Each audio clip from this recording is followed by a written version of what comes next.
যুক্তরাষ্ট্রের উচ্চ শুল্ক নীতির ফলে বিশ্ব বাণিজ্যে যে অস্থিরতা তৈরি হয়েছে সেই পরিস্থিতি এখন কিছুটা স্বাভাবিক। এশিয়ার শেয়ার বাজারে দেখা গেছে চাঙা ভাব।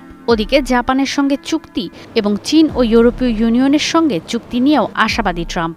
এতে দীর্ঘমেয়াদে স্থিতিশীলতার আশায় বিশ্ববাজারে কমতির দিকে স্বর্ণের দাম। বাণিজ্য অনিশ্চয়তায় টানা ঊর্ধ্বমুখী থাকার পর বৃহস্পতিবার থেকে স্বর্ণের দর কমতে শুরু করেছে।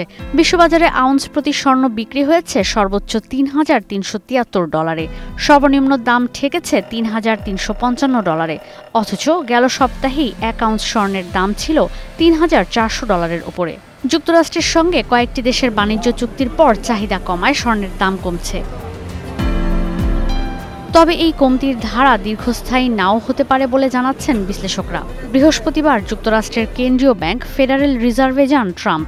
এতে ফেডের স্বাধীনতায় প্রভাব পড়লে বিশ্ববাজারে আবারও স্বর্ণের দাম বাড়ার শঙ্কা করছেন বিশ্লেষকরা। অর্থনৈতিক অস্থিতিশীলতার সময় স্বর্ণে বিনিয়োগ প্রাধান্য পায়।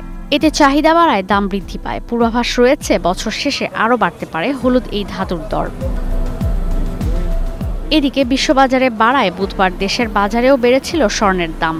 22 ক্যারেটের স্বর্ণের ভরি প্রতি দাম হয়েছিল $1,73,175 টাকা। তবে একদিনের ব্যবধানে বৃহস্পতিবার বিশ্ববাজারের দাম পড়ে যাওয়ায় দেশের বাজারেও দাম সমন্বয় করে বাংলাদেশ জুয়েলার্স অ্যাসোসিয়েশন বাজুস। শুক্রবার থেকে দেশের বাজারে ভরি প্রতি 22 ক্যারেটের স্বর্ণ বিক্রি হচ্ছে $1,71,600 টাকায়। ঈশিতা ব্রহ্ম, স্টার নিউজ।